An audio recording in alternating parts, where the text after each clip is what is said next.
Hello, everyone, and welcome to Things, a Global Conversation, presented by Old Salem Museums and Gardens and the Museum of Early Southern Decorative Arts. My name is Catherine Carlisle, and I'm the Director of Engagement for MESDA. In each episode of Things, we will aim to use objects to draw out larger connections between people across historical, geographic, social, and political lines. And in today's episode, we're going to take a look at the history of the Kachelöfen, often called a tiled stove in the US.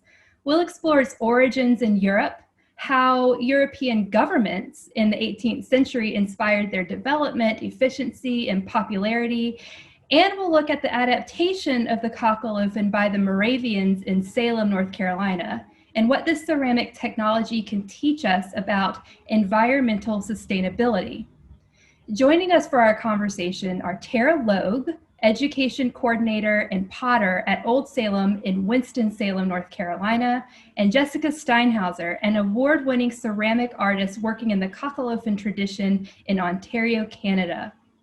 For those of you who are joining us live, we will welcome your questions at the end of the program. You can just type them in the Q&A. And for anyone who has visited Old Salem, you may recognize Tara from her position behind the wheel in the pottery on Main Street. Tara has been an integral member of our Learning in Place education team, and as she has delved deeply into the history of Moravian ceramics, a craft for which the Moravians were and still are particularly well known. And in addition to her personal and professional interest in ceramics, Tara leads Old Salem's Out of Bound initiative, which seeks to pull the narrative fabric of the town of Salem out of the 18th century through collaborations with contemporary artists. She is clearly very well positioned to lead off our discussion today. Tara, welcome to Things. What do you have to share with us? Thank you, Catherine. It's really good to be here, and I'm excited to talk about some of this today. So I'm just going to go ahead and dive right in. I want to start by talking about the history of Kachelöfen or tile stoves and how this tradition kind of came into Salem, North Carolina, and what that means for the culture of Salem, and especially the development of, colonial North Carolina culture.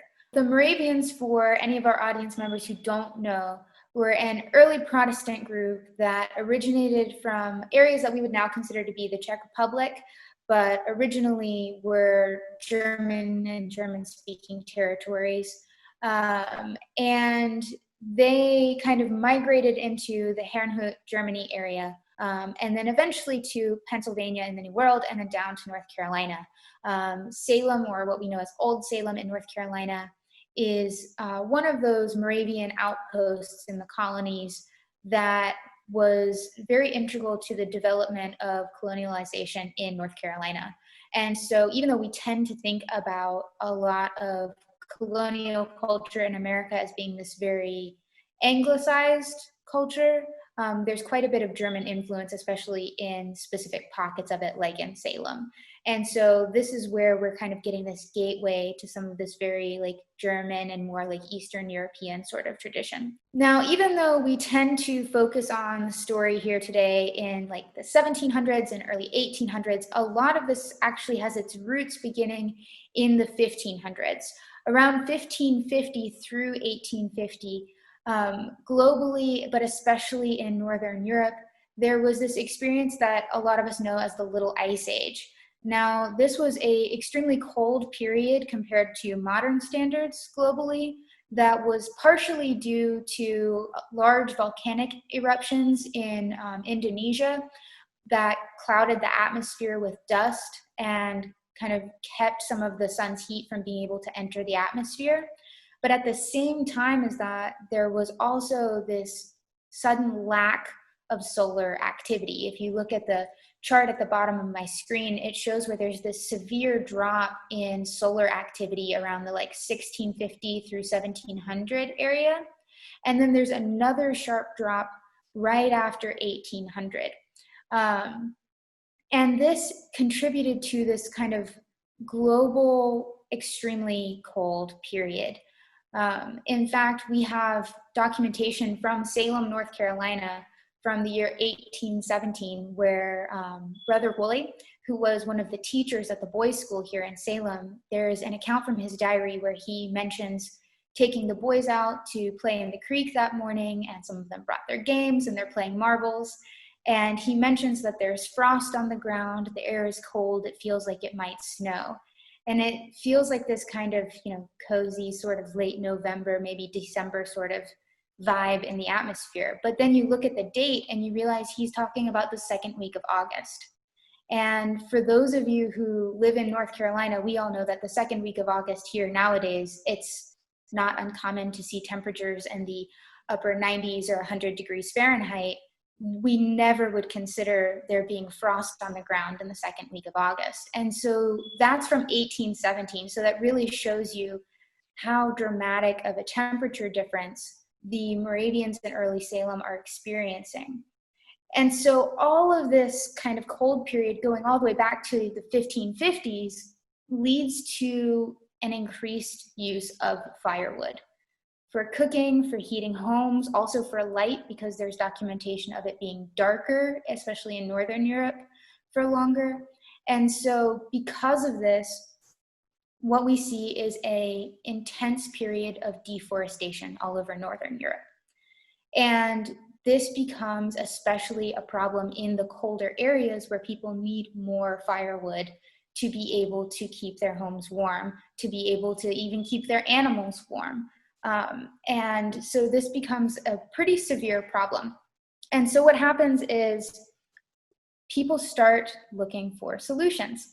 And all over like Northern and Eastern Europe, you see different sorts of solutions popping up to this overuse of firewood. In the 15 and early 1600s, you start to see these designs of like masonry heaters that are designed to kind of trap heat in. And then eventually people start throwing bowls on a potter's wheel, ceramic bowls, and kind of sticking them in to kind of radiate that heat outward. And then all of a sudden you get this explosion of different types of designs of masonry heaters and kind of ceramic or plaster masonry stoves that are designed to hold in heat and create like more heat radiance from one fire. And eventually, you hear I've got two different slides that show kind of two different types of stoves. So on the left-hand side, I've got a combination of a fireplace or a hearth with a cast iron stove. Now, a lot of Americans are probably way more familiar with cast iron stoves than with masonry heaters, tile stoves, ceramic stoves of that nature. And that's because of the way that industrialization kind of impacted the American view of heat. And so this drawing of the combination iron stove and hearth is actually what we have present on site in our historic Mick house right now. And this is a design that was commonly used in a lot of situations, especially in places like England and some parts of Europe, and in the colonies, where you have people who are rationed in their amount of firewood that they're allowed to use. So they're using fire to, cook their dinner, to dry their clothing in the wintertime. They're using their fire to keep their kitchen space warm while they're cooking. And then from that same fire, they're raking the coals into this iron stove. And that allows the room on the other side to gain heat from that fire. And it's a relatively efficient system, but it does have the problem that the iron stoves heat up very dramatically. And you can burn yourself on them if you're not careful, if you have children or animals running around. And because the iron kind of absorbs that heat so quickly and disperses it so dramatically, it doesn't actually hold it for very long. So you do have to continue feeding wood and coals to that system in order to maintain your heat. Whereas when you look at a more masonry heater style or a tile stove, a ceramic or a plaster type stove, what they started to develop in Europe was this design of having channels within it that move around the design and kind of snake and coil their way around the inside of the stove, so that the heat slowly has to travel and heat up every single square inch of the stove. And when you're working with elements like clay and mortar and plaster and stone, they absorb the heat differently than metal does, and they hold it differently. So when it releases that heat, it releases it in a much slower and more even way. So not only does it reduce the capacity for maybe like burning yourself on the stove, but it also is going to give you longer heat from less fuel. And this is incredibly important when you're looking at a time period of deforestation, of them running out of fuel. In some cultures, you look at them using things like peat as their fuel sources instead of wood. And that becomes more and more popular as the trees are being cut down.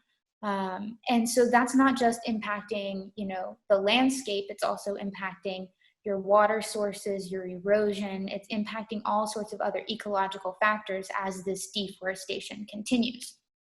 So in 1763, there's this sort of, this incident that becomes kind of a part of ceramic folklore, where Frederick the Great of Prussia, in 1763, he holds a sort of contest for all of these different potters and craftsmen to bring forward different designs for stoves and heaters that would use the least amount of wood. And this is something that he's kind of putting out as a solution to this deforestation problem. And so people come through with all of these designs, and the winning design is what kind of becomes our larger scale cultural notion of what a Kachelöfen is. Kachel means tile, and ofen is oven or stove, so that's our tile stove, is the German word Kachelöfen. And you can see here I've got another kind of cross section of what these stoves look like. Now, the design that wins from his competition is this sort of rectangular, boxy design with channels that function in almost like a coil sort of pattern around the inside of the stove. And it is sometimes a combination of refractory brick with clay tiles on the outside, and sometimes just the clay tiles. And so a Kachelöfen is very different than, say a brick oven with tiles slapped on it, because when you're heating them, the stoves have to be able to expand and contract with the heat. So the tiles are actually the skeleton, and Jessica's holding up a design here in her window, which I believe is actually an image of the winning pattern from the competition in 1763. So it shows what those stoves should really look like. And you can see that the design that she held up actually has these little windows in it, which also increase the surface area of the stove. And in a moment, when we look at the Moravian designs, you'll find that they also have windows in it. They're almost identical to the one in the book that she's holding up. And so this competition takes place in 1763, and it sort of standardizes the practice of how these stoves are designed and how they're built. Whereas before you had all of these crazy different designs that are ranging in scale and materials, the competition in 1763 kind of standardizes it. And now most people have the same idea in their head associated with the word Kachelöfen. And so now we get to talking about the Meridians in Salem. Our first master potter in Salem was a man by the name of Gottfried Aust. He was born in an area that we would now consider to be Poland, but he was culturally German at this time period and eventually migrates down to Herrnhut with the rest of the Moravians, where he was trained as a potter. And after that, he moves to Pennsylvania and then eventually down to North Carolina to help settle at the town of Bethabara and then eventually Salem. And with this, he comes down to Bethabara in the 1750s, which is important because he's coming down here before the competition has happened with Frederick the Great. So when Aust was learning how to build tile stoves, he was learning it before the practice had been standardized. And when he comes to North Carolina, he's coming to the backcountry. The ports are not good for trade. There's not a good road system for communication. There aren't really access to newspapers and things like that over here. And what kind of worldwide news he is getting is largely going to be English and not German. And so because of this, he is in this uniquely isolated pocket of German culture that's not as keenly connected with the rest of German culture as it would be if he were still in Germany. And so his stove making tradition kind of takes on this unique life of its own that is separate from the stove making tradition in Europe that is heavily influenced by this competition that Frederick the Great holds.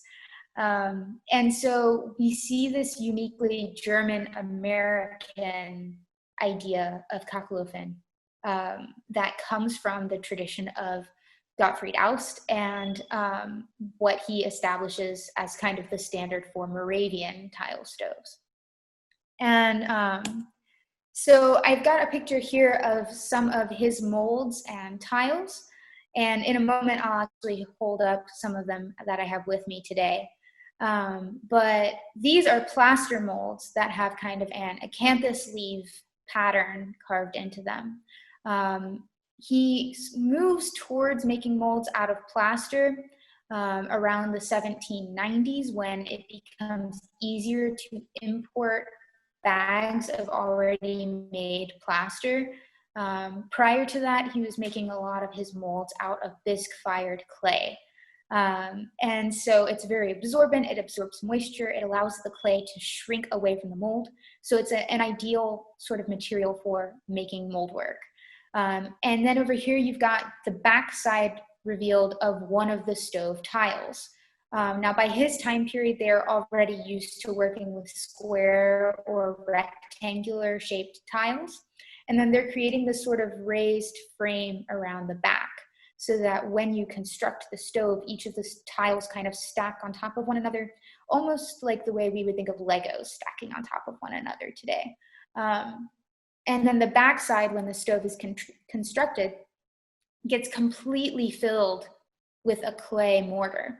And that's important because when you fire the stove, having a clay-based mortar needs to be able to expand and contract with the heat at the same rate as your clay tiles. If you were to use something like concrete, your whole stove would crack apart because that expansion ratio is going to be so different. And so this is a tradition that he's kind of bringing with him from Europe. And then it just so happens that when he gets to North Carolina, the kind of clay we have in this area is like exactly the right kind of clay that he needs to get the kind of thermal absorption that he needs from his tiles. Our red clay here in North Carolina is like the perfect earthenware clay for that. And so here you can see where some tiles have been laid out before they're put together. Now this is a photograph of a restoration from the 1970s. And this is a restoration of the largest stove that we have on site, which is now present in the Zoll of the Single Brothers house. And you can see here where the glazed tiles are the original tiles, and then the unglazed ones are the reproduction tiles that were created to go along with that. But I like this image because it shows really well what the inside of the tiles look like and how they sort of fit together. So you kind of see the Lego building taken apart and you can see all of the components of it. And then here are some of Gottfried Aust's stoves. So these two stoves that I've got showing are from the 1780s. And they are a good example of the kind of stoves that he's working with. They're very rectangular, they're very boxy, even though they both have different patterns of tiles on them and are a slightly different size, you can see that they maintain the same basic form of that rectangular shape that's on 6 wooden legs. on a heavy base, and they have that window in the middle for radiating heat from more surface area. And this is extremely similar to the design that Jessica's holding up now in her window. It's almost identical to the design that won in the contest in the 1760s. But Gottfried Aus wasn't there for that contest. And this is the same design that he's using in the 1750s prior to that contest. And we know this because he carried a set of molds with him from Pennsylvania when he moved down to North Carolina in the 1750s. And these molds were carved by a master carver in Bethlehem, in Pennsylvania. And when he brought those molds down to North Carolina with the intention of making stoves, he had a set number of tile designs and stove designs that he intended to use. And we know this because all of the stoves we have from his period are pretty much exactly the same. So he already had this one way of making stoves. And that's what he did, and that's what he taught his apprentices to do after him. And this is a design that he was using in the 1750s before Frederick the Great ever holds that competition. And so it's interesting because for his time period, it's kind of ahead of its time. But then later we'll see where it slowly falls behind as his apprentices are learning from him and not from the big fancy stove makers in Europe. And so the two traditions kind of separate. And you'll start to see the designs in Europe become much more evolved and different, whereas the ones here in Salem remain pretty much the same all the way through the Victorian era. And here's another large one. This is the one from the Gemeinhaus in Bethabara. And so this is a much larger stove. It's designed for heating a much larger room. And you can see here, it's got several courses. It's got kind of like two bases to it. So it's up on this sort of elevated platform. And this style here, I've got a close-up of one of the tiles. It has what we call a spiral flower pattern on it. It's very ornate. It's very Baroque. When Gottfried Aus was learning a lot of his designs, he's learning it at kind of the tail end of the Baroque period. So you see a lot of that influence in the designs that he's using on his stoves. And then eventually that passes down to his apprentices. Rudolf Christ is the next master potter. He's Aus's successor. And the two stoves I have here are a good example of some of the ones that Christ is doing, where you can see the design has almost changed. Not at all. It's pretty much the same exact design that Aus is using. The only difference is the embellishment on them. And so in the one on the left-hand side, we've got what we call a patera shell. So this sort of floral shell pattern on the tiles that's been embellished with painting using copper oxide and manganese. And this still has some of the leftovers of that Baroque style, which is very much going out of fashion by the 1790s. And then you move into that black stove on the right that has this very simple black glaze, a simple oval pattern on it. It's much more neoclassical. It's much more modern in terms of its decoration. But the design is still that 6 turned wooden legs on a heavy oak base. It's still a rectangular design on a platform, and it's still got those 2 little cutout windows for that radiation of heat. So Christ is still using the same training that Aus has given him. And just to kind of give an idea of why they're doing what they're doing, there's this interesting thing where we look at English travelers would come through Salem, and they would stay at the Salem Tavern when they came. And we have this interesting interaction in the records of the Meridians, where we find that the English travelers that stay at the Salem Tavern start to raise complaints because of the tile stoves that are present in the Salem Tavern. The tavern is a much more anglicized culture than the rest of Salem, which is catered to German Moravians. And so it should be relatively homey for English people because it's designed to host them. And when English people come to the Salem Tavern, they find that they are confused by the German tile stoves because they can't see the fire. And they don't like that they can't see the fire. They're used to their hearths and they're used to their, iron stoves have not really completely taken off yet at that point. So they like to be able to see the fire, to feel the coziness, and to also know that the fire is safe. And they're not seeing the reasoning behind why the Moravians are doing what they're doing. Why are they using these stoves? When they look at the type of ecology going on in the colonies at this time period, they're not seeing a lack of firewood.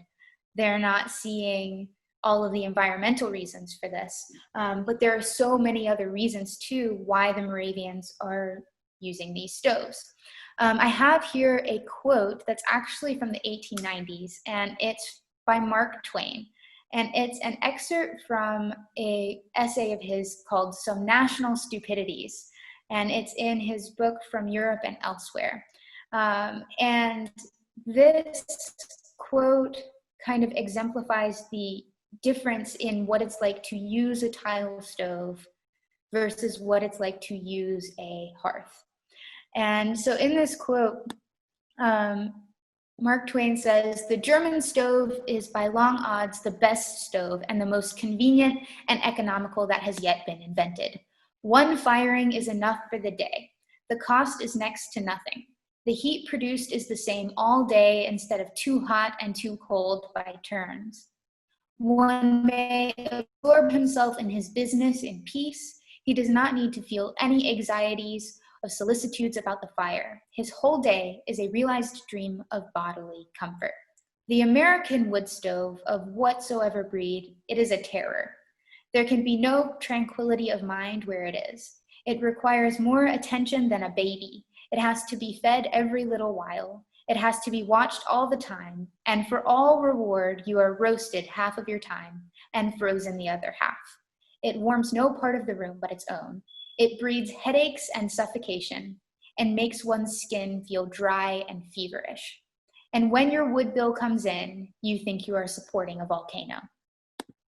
And I love that quote because it so vividly illustrates not only the kind of sustainability aspect of, oh, you're using much less firewood, but it also gives a vivid description of what it feels like to use a tile stove. Because in actuality, the way that a tile stove insulates the fire, it burns much hotter and much more efficiently. And what this does is it keeps the fire from producing as much soot and some of that creosote that builds up in chimneys. You have much less of a risk of that when you're using a tile stove. And this is another reason that the Moravians were using this technology to decrease the risk of chimney fires and to decrease the risk of respiratory illnesses, which you see being extremely common, especially with women of the time period who are spending all of their time cooking over hearths and breathing in soot. This becomes a very normal health issue for the majority of the European population. But Salem was kind of ahead of its time in issues of health as well. And so they're not only looking at this from a sustainability aspect of conserving firewood, but they're also looking at it from the aspect of health. And you see lots of documentation that supports some of this. The image that I've got on the screen here is a map by Christian Reuter of the town of Salem and the surrounding areas. And Christian Reuter was a surveyor of the area, but most importantly, he's Salem's first forester. And he is kind of part of this relatively long-standing tradition of Moravian forestry. Whereas even in Herrnhut back in Germany, they already had this tradition of having foresters creating regulation on how trees could be cut and what they could be used for. And so he goes into very great detail, writing several books and volumes of different kind of regulations, as well as analyzing what sorts of trees are in Salem, what you can use them for, what you can't use them for, which ones are allowed to be cut, which ones are not allowed to be cut. And it becomes this very detailed regulation of how wood is used and how the forests are preserved in the area surrounding Salem. In fact, we see evidence of there being time periods where families are actually kept to a limit of how much firewood that they can use a year. And certain woods are encouraged as for use in stoves versus other types of woods. Reuter mentions in one of his books that white oak is especially good for burning because of the heat that it produces, how efficiently it burns, and how little soot and creosote it creates when you burn it. He also recommends the proper size of logs to be used in a tile stove. And so you see a lot of thought and intention going into not only how they're using what they have, but how they preserve it for the future. There's even a time where the Salem foresters create a practice of going around the forest and marking the trees so that farmers and woodsmen can go out and know by the mark on the tree whether or not they're allowed to cut it down. And if you could imagine that today, how much work that would be. But that is how important it was to the Moravian cultural view of how they're handling what they had around them. And so along comes, in the 1830s, a man by the name of Heinrich Schaffner. And Schaffner was a Moravian in Germany. He was already a stove maker. And this is unique because Aust was a potter who happened to make stoves. But Schaffner is a stove maker who happens to make pottery. And this is a good kind of difference to note because by the 1830s, Schaffner, who was born in Switzerland and living in Germany by this time, he was much more exposed to the trends going on in Germany. And so he has this much more modern idea of what a Kachelöfen is, of what a tile stove should look like, of how it should function, of how you build it. And he has this idea of stove making being an entire profession. Whereas in the colonies, you have the colonies are so much further behind in industrialization that they don't have a lot of the specialization of labor that you see in Europe. And so Schaffner is coming from this mindset of specialization.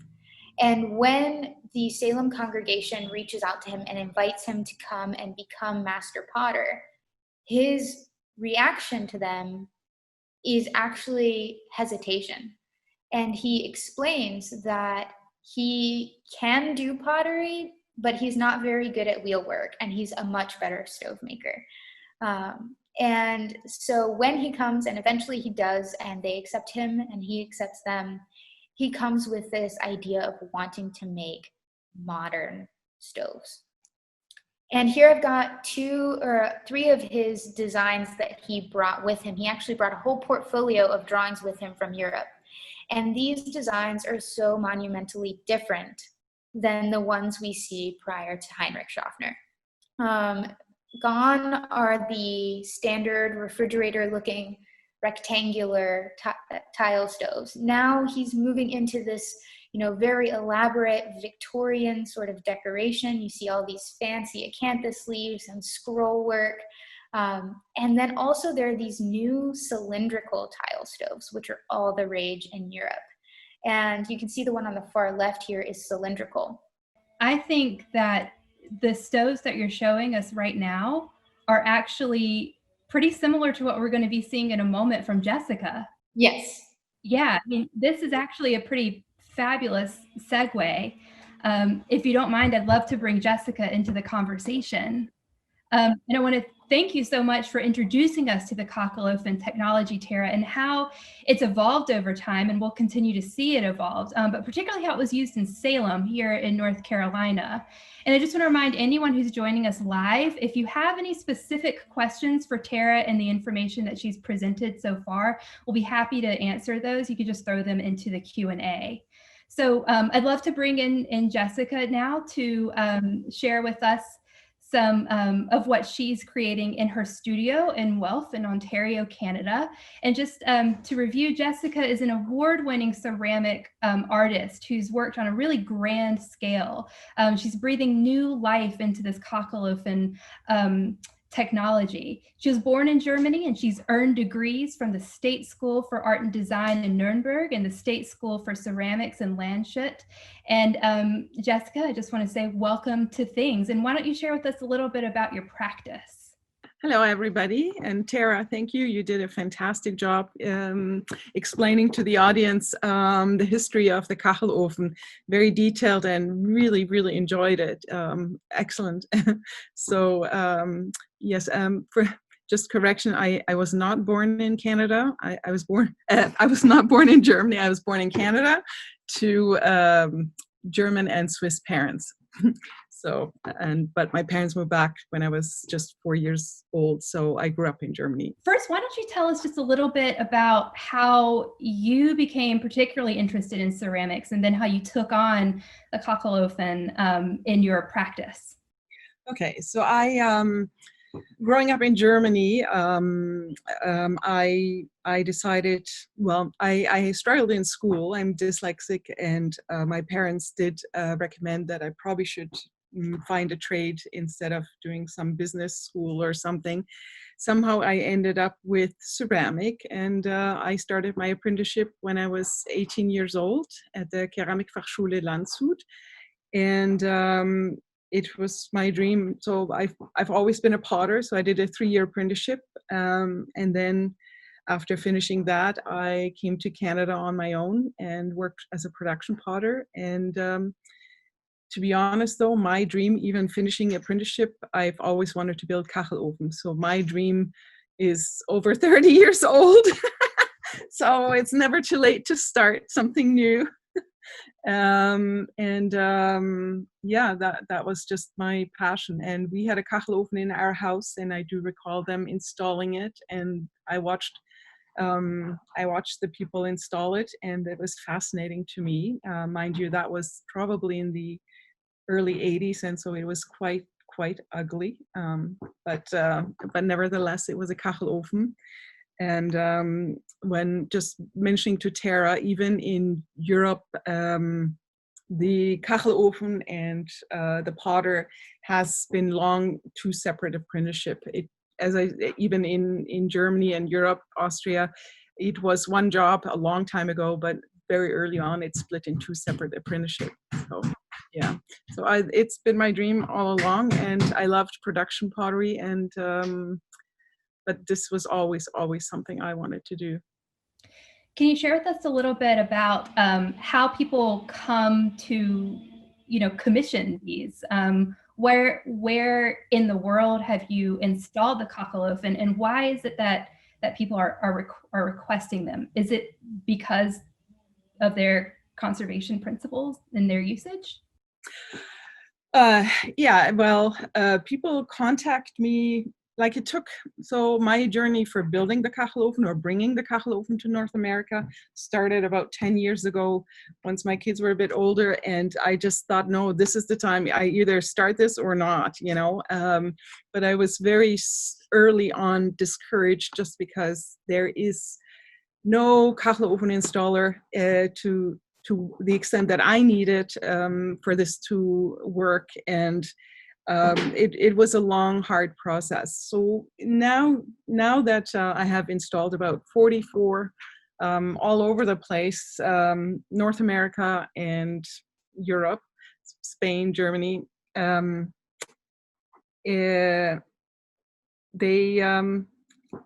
can't even believe it. Like when I first built my first one, I thought, how can I? Like I thought it would be within Canada and more enough Ontario, but it's been everywhere, but it's only now that I think that Guelph, my hometown here, where I have my studio, will start giving a Salem competition for most Kachelöfen in a city in North America. So people contact me, we have conversations. Occasionally some people will, now with the internet, we can do all the design work with internet and FaceTime, and sometimes people fly me to their location, and I stayed 3 days to design the stoves. Yeah. Am I right in thinking that you may have some images of your work to share with us, or maybe even something that you're currently working on in your studio? You want me to show you around? I think we would love to see it. Okay, come with me. All right, so this is usually where I do all my design work. I do all my drawings by hand. I did try SketchUp, but it didn't really work for me. So after the design process, and then I can show you the production area. Here's my other office, very messy. But come to my studio. Here you see Dean. Dean's working on filling the molds. I have finally handed this off to somebody, just because I've been more busy with doing drawings and all, organizing business. And so yeah, you can see him making kacheln. This is the back area, and here are some kacheln drawing for my next project. That's going to be in, am I getting you seasick over here? You're doing great. This is a stove that's going to go to Quebec City, and something special that I designed for them is, I think my client is from France originally, and he likes the fleur-de-lis, so we made a mold for fleur-de-lis. For those of us who may be joining us later on the podcast, I just want to describe what it is that we're seeing. It's in your studio, you have these shelves of these differently shaped tiles that will become the components to put together the Kachelöfen, and these are fired unglazed at this point. Right. But I assume that, you're sort of in the middle of the process with this one. Yes, so they're drying, they're going in the kiln soon. And here is my, all these shelves are plaster molds, just like Tara's was showing. Each stove has different plaster molds that go together. And yes, these guys are gonna go in the kiln. I have 3 kilns lined up here. And then they be glazed and bisked and glazed. Yeah, so then you can see here the stoves I'm working on right now. I'm very happy to announce that I'm building myself a stove, finally. This is going to be my bedroom. It's going to be ruby red with this beautiful motif on it. So we're seeing these really lovely tiles again, all different shapes, going to be used to construct the Kachelöfen, and they are this really kind of gorgeous, deep red color. They're really beautiful. Projects that I have lined up, I keep track right here of different jobs that change from working stages, and I'm trying to keep track of it. It used to be very easy when I just had 1 or 2, but now it's been great. Very busy. Yeah. Well, one of the things that I had that Tara had mentioned is that in the development of the design of Kachelöfen, they seem to be getting taller and larger and a little bit more exuberant with the tile and the motifs that would have been designed on there. And I'm wondering, Jessica, could you share with us some of the sizes of the Kachelöfen that you have created? What are people requesting when they want one in their home? Well, most people, there's the first question that I have for my client is this going to be your sole heat source? Because we want to make sure that the Kachelöfen is going to be big enough to heat your area comfortably. Most of my clients have it not as their sole heat source, so they have the Kachelöfen more for, yes, for heat source, but also aesthetically and for it to be a piece of art in their home that is functional, and also the heart of the home. It becomes, from what I hear from my clients, in the end, it becomes the place where people want to hang out, and it's just a very cozy, warm feeling that you don't get necessarily from regular metal stove. So, you know, both of you have a great deal of experience working with these, both, you know, more contemporary modern ones, or Tara and Salem ones from the 18th century. And I'm wondering, could you describe a little bit about what the experience is like to use them? Like, what is it like to start a fire in them? How does it smell? How much light do they provide? Well, the Kachelöfen is not designed that you will see the flame constantly.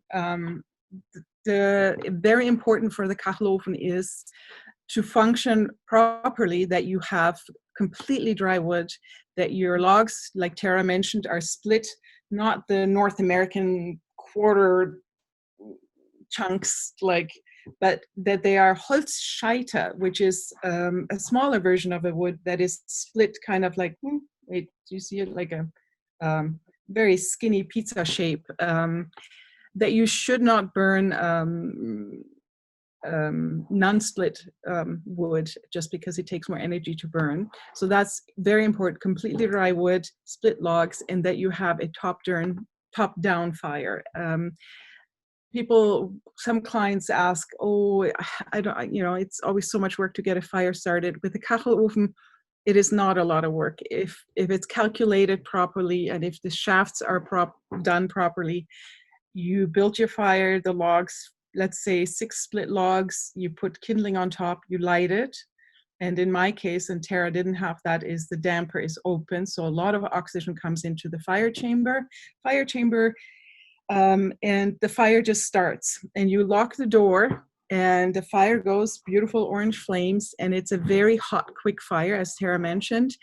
And all that heat, up to 1,000 Celsius, gets absorbed into the masses of the Kachelöfen.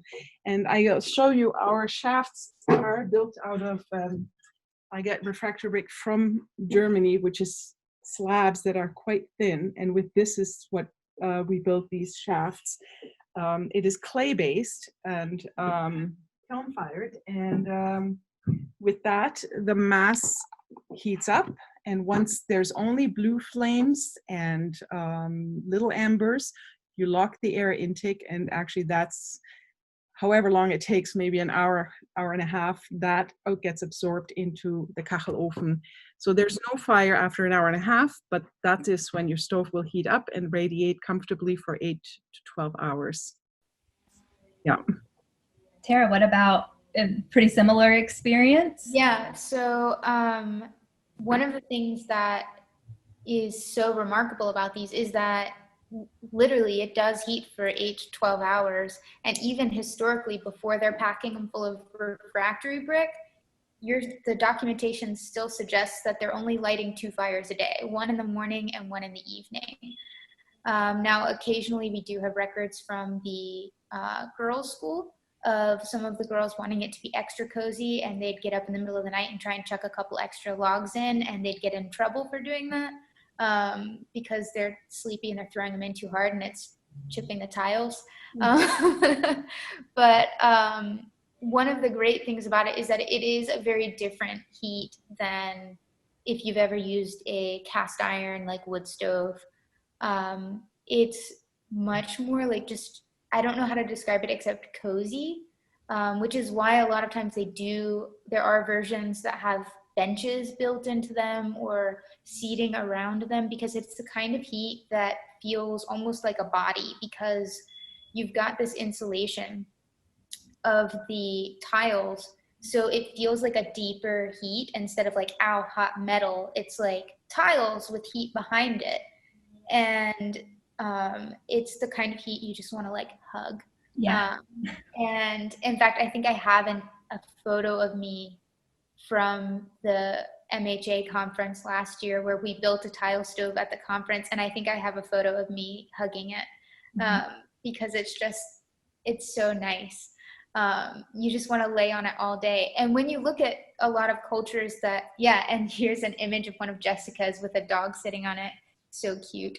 It's a modern one. It's my most modern one, I'd say. Yeah, and they're great. And you see lots of examples from different cultures that use them in like folklore, where there's references to like, oh, this lazy person spent all day laying on the stove.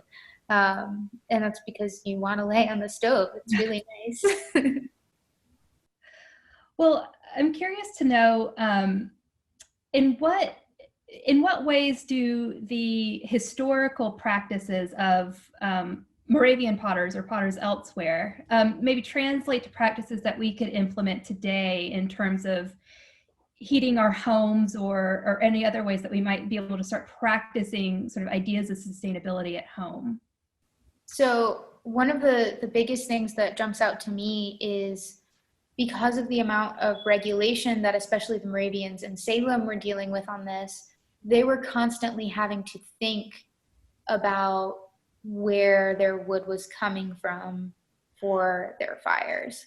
And I think today it's so easy for most like modern people to push a button on the thermostat and turn up the heat and not give any thoughts to the oil, the fracking, the whatever, or even if you're using, gas logs or whatever, it's so easy to not think about where it's coming from. And when you are using a wood stove like this, especially a tile stove, you have to think about what kind of wood you're getting. You have to think about how you're cutting it. You think about how you're building the fire. It causes you to be more aware of what your impact is. And then on top of that, when you're building them efficiently and correctly, they burn in a way that they're not creating carbon emissions the same way that an open fire does. And so the burn itself is actually incredibly efficient. But on top of that, you have to think about it. And I think the thinking about it is the most like applicable thing for a lot of us that don't have stoves like this in our homes, is building in, like, how can we build in ways to make ourselves think about where our heat and our energy is coming from. And I think that's a large part of it for me.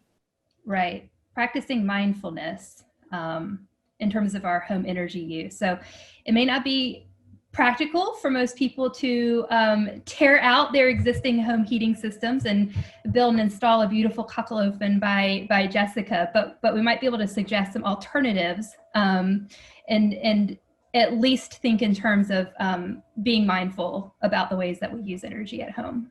In that case, there is a bigger movement now with the Masonry Heater Association and with masonry heaters in general, that there is more options. It doesn't have to be a Kachelöfen. I think that any thermomass heater is going to be helpful for our whole environment, and because they all work on a very similar way.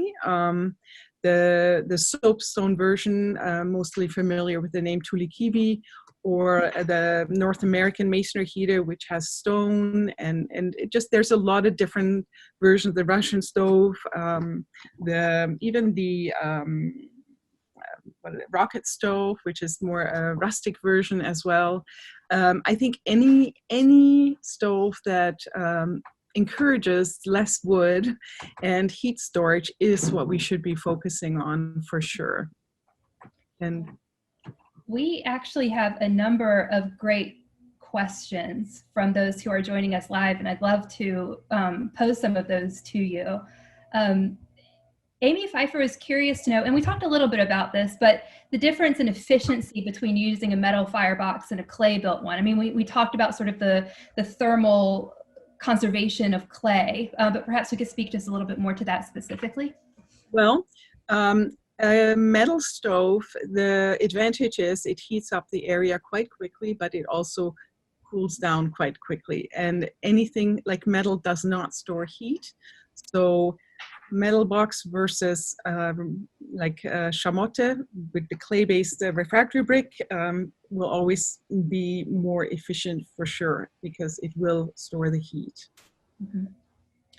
We actually have a specific question, Tara, asking about the pricing for these stoves. I suppose we can speak specifically to Salem in the 18th century, or perhaps further on. Historically, when you're looking at especially the stoves in Salem, the prices vary, but I would compare it most to like transportation. So a nice expensive high-end tile stove would run you about the same price as like a very nice horse. And so like if you have like, you know, a pure breed, you know, with all of its papers, I don't know anything about horses, but that's roughly the cost of the like high-end fancy tile stove at this time period versus like, you know, your workhorse that you use to run around the farm and check on the animals. That's going to be closer to the price of your lower end stove. And Gottfried Aust especially had different versions of stoves at different price ranges. He had this kind of like economy model tile stove, which actually had no glaze on the tiles. And so what they're doing is they're just getting bisque fired clay tiles. And then after the stove is complete, you just rub stove polish on it, which is like a mixture of graphite and lamp black to make it look nicer, but it has no actual glaze on the tiles. And so that dramatically decreases the cost of production. Mm-hmm. So that's the cheapest version of a stove you could get. As far as tile stoves go. Mm-hmm. Jessica, there's a question for you. Are there any additional supports that might be required to install your Kachelöfen? You mean as the weight for the foundation? Yeah. Yes. Yes, Kachelöfen finished is about 1,200 kilograms. So you will have to have it reinforced with a foundation approved by an engineer or somebody who you trust. Yes, so it has to carry the weight because when we install the stove, we use so much like cubic feet sand, like I don't know, 1 meter, 1.5 meter, but like a lot of sand and a lot of water goes in, so it weighs a lot. And yeah. So that's a consideration for anyone wanting to install one. Just think about that. Let's see, when retrofitting a tile stove, what weight considerations have to be taken into account? We just sort of covered that one.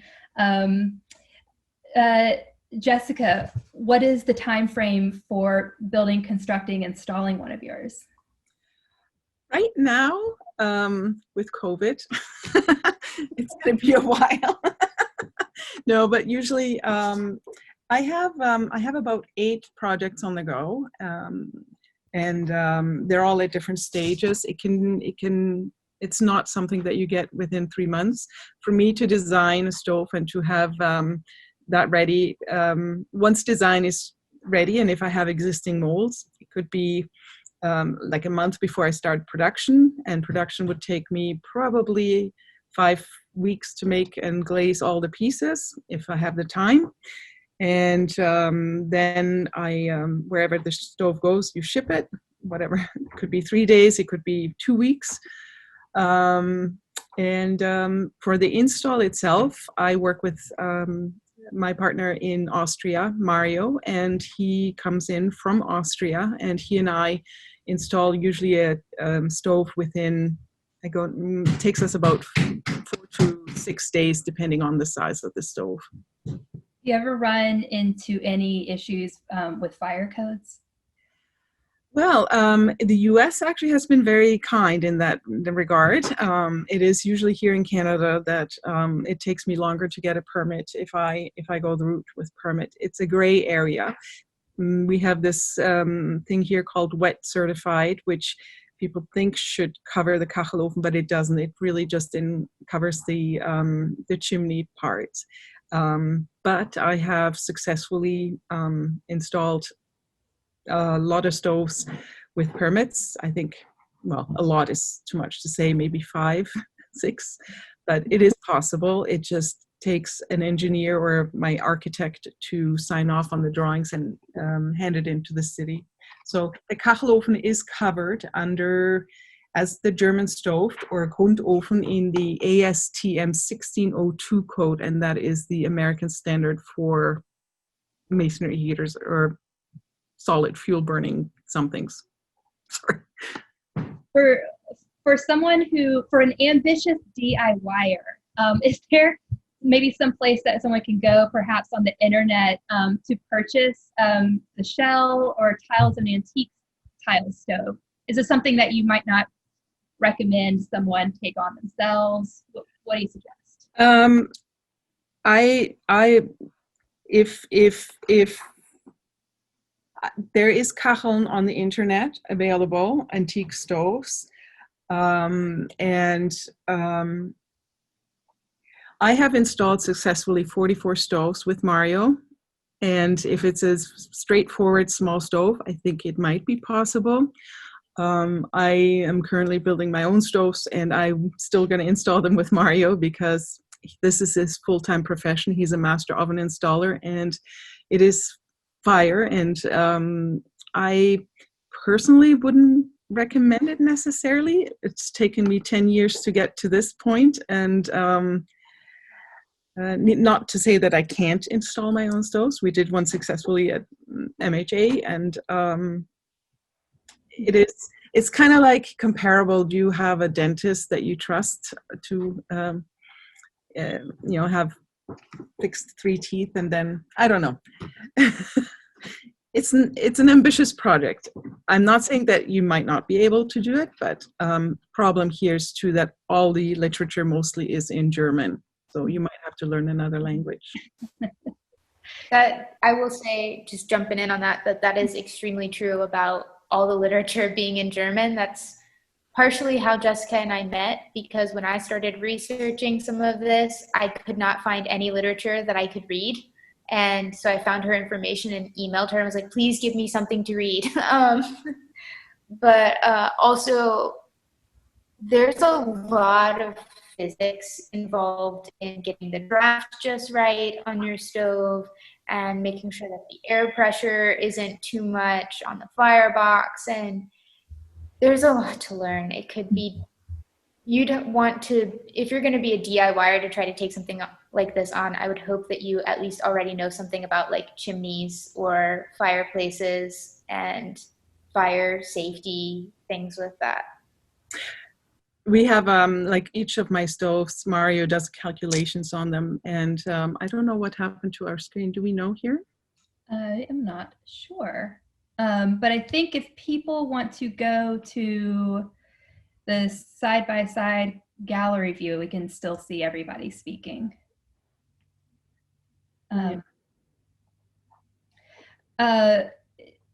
So one question that we have is wanting to know a little bit more about the difference between your modern stoves, Jessica, and some of the historic tile stoves that we may have in Salem or elsewhere, Tara. And then on both of those points, do you find that, I guess it's depending on the size of the stove, that will dictate how much square footage can be heated, but if you could elaborate a little bit more on that.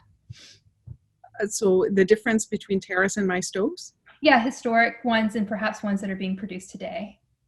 The difference between the really fascinating part about this is that not a lot is different. Like we use still the same material. Like traditionally, the clay to install a Kachelöfen can be done with clay and sand, and right now I use lime and sand. But as for the bricks themselves, I mean, I was noticing that Tara showed plaster molds, and she showed me the one.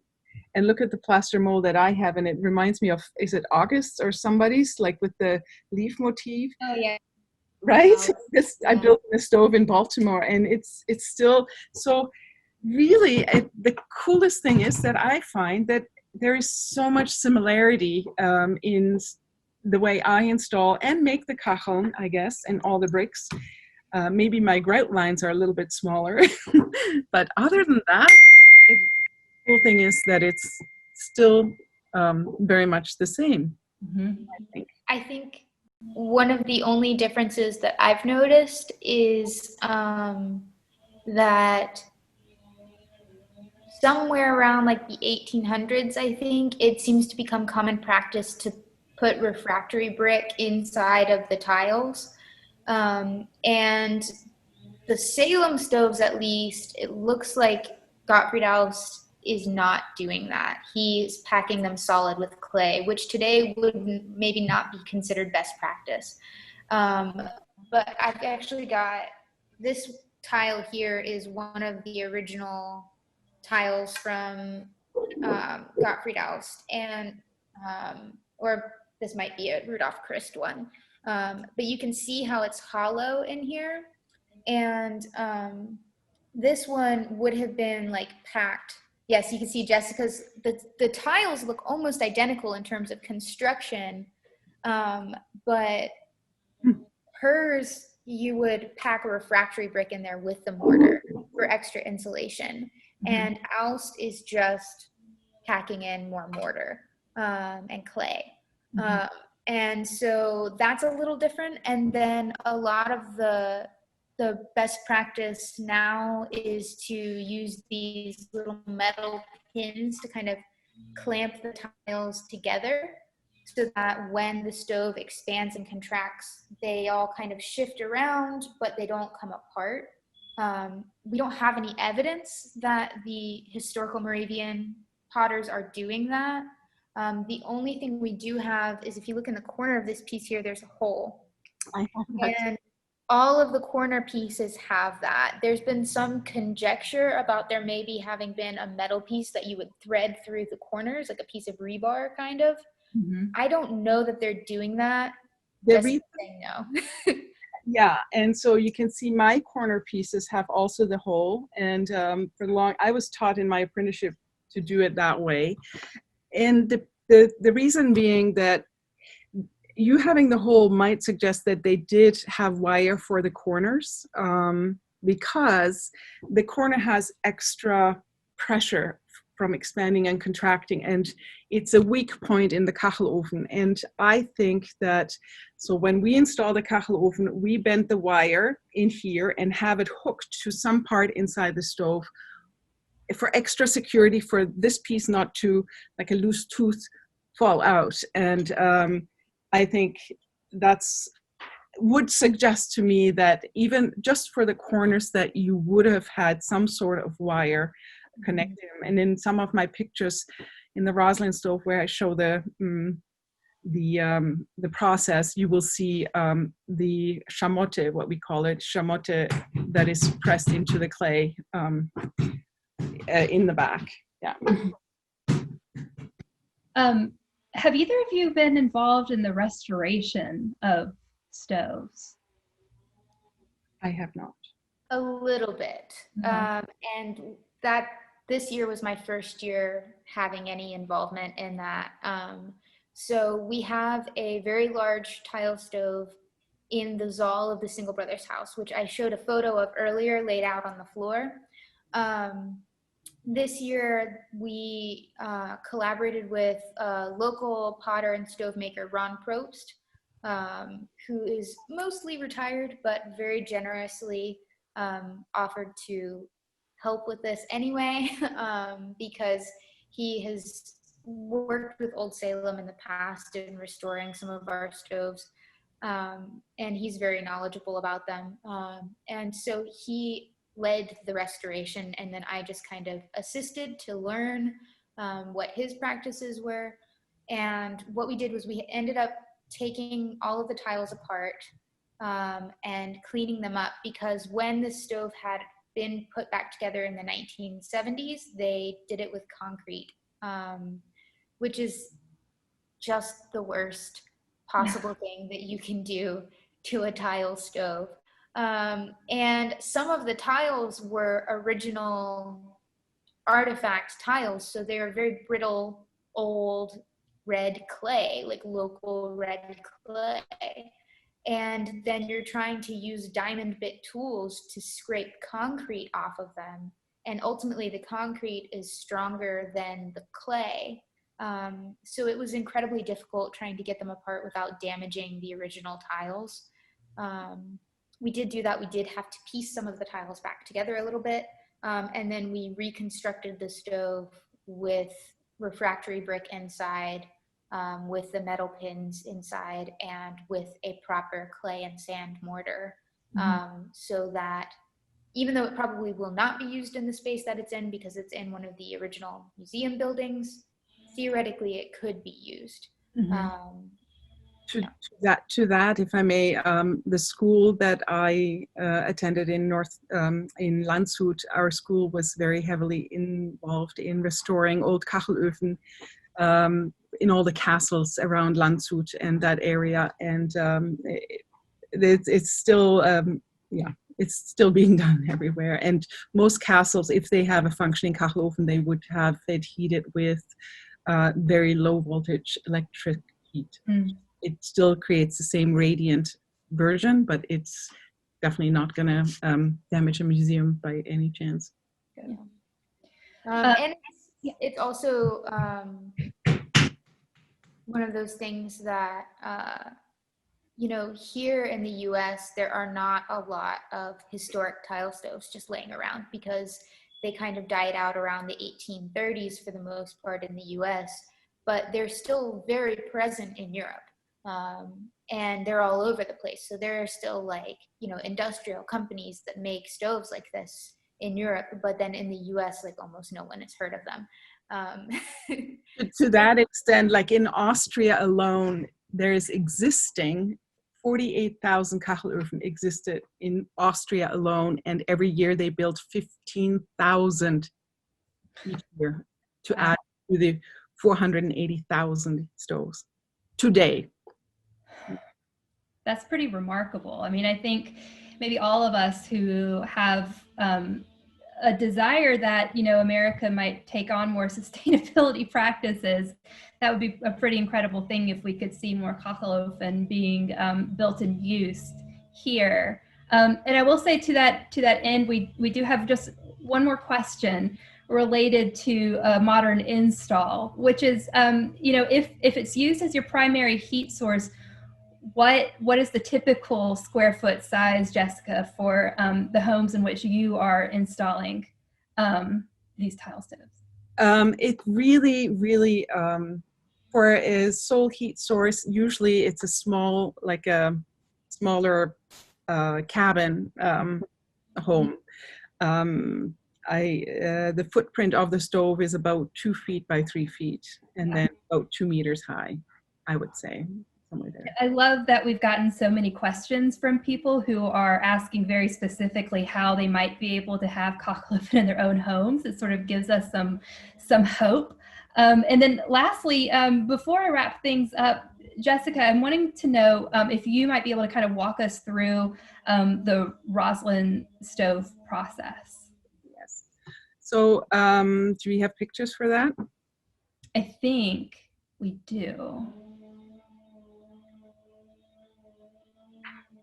So when I started designing for Rosalind, she wanted a round stove, and I've built one round stove, but you have to figure out what size of kachel you want to end up with, and math skill has come in handy, or I have to refresh my memory for that. So I figure out what size of kachel I will, and complicated process, but maybe not if once you do it a while. So next is, that's my simple drawing. Since then, yes, and here, Rosalind's stove was not far from here, so I was able to go. I make a paper cutout just to make sure that the dimensions and the trim, I design all trim and make molds for each piece. So it changes if you're looking at the image cutout. Maybe the crown has to be taller. So I spend a lot of time on design for sure. And then the next one, we have the pieces coming out of the mold. And then I check them on this radius again to make sure everything fits, also because I'm ordering the door with the specific radius in Germany, and since clay shrinks, you can see that it could be a disaster if you don't do that part right. It seems to be fitting well. These are raw pieces, yes, and then of course you have disasters where you on a timeline and you fire stuff too fast and it blows up in the kiln. It's a very common thing to have happen to. This is a view into my kiln with a lot of broken pieces around. And then I guess finished pieces. This is the time when we pack them all up and go to location to install.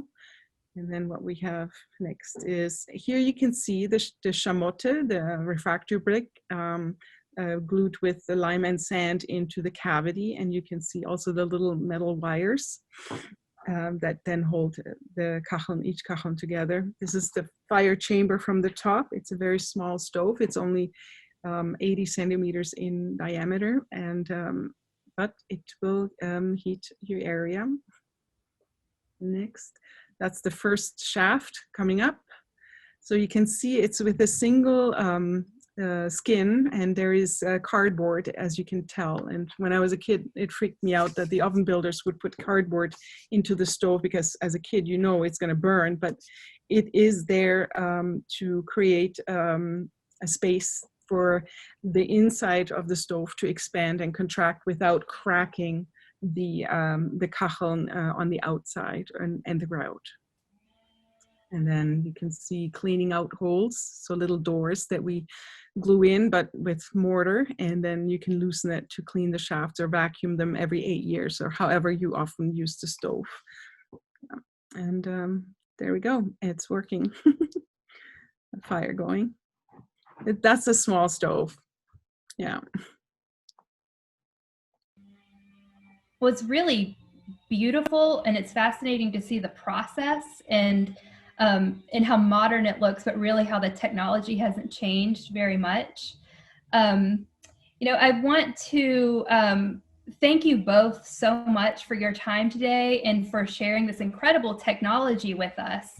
And of course, the history of the Catholophen and how it may inspire us to practice more sustainable efforts in our own homes. And I want to thank all of our participants who joined us and asked wonderful questions of the two of you, and the way you were both able to kind of walk us through all of these areas in which we're so curious to learn more. And I want to share with anyone who's wanting to deepen their knowledge, we do have a few resources that you can explore on your own. You can learn more about Jessica and some of her amazing work at her public Facebook page, which is at Kachelöfen Art. That's at KACHELOFENART. There's some very cool images of her process and of her modern designs and installs around the world there. So I recommend you check that out. Take a look at the tile stove in Old Salem's collection, the Christ stove that Tara showed us earlier. You can view all of our online collections at oldsalem.org. If you want to know ways that you can make your own home more energy efficient, the U.S. Department of Energy has a helpful home energy checklist, which includes ways to increase the efficiency of your home. And if you're interested to learn more about climate change, or honestly, if the entire topic just kind of freaks you out, I recommend checking out the podcast called How to Save a Planet, which asks very big questions, but talks to people who are making a difference today. And I want to invite everyone to join us next Wednesday for Things, a Global Conversation about Immigration, with Daniel Ackerman, Interim Chief Curator at Old Salem and MESDA, and Stephen Jackson, Curator of Decorative Arts at the National Museum of Scotland in Edinburgh. You can register online for free with a donation in any amount at mesda.org or at oldsalem.org. And remember, it is your gift that enables us to continue drawing these connections between things and bringing those conversations to you. So thank you, Tara. Thank you, Jessica. Thanks everyone else for joining us today. Thank you. Thank you.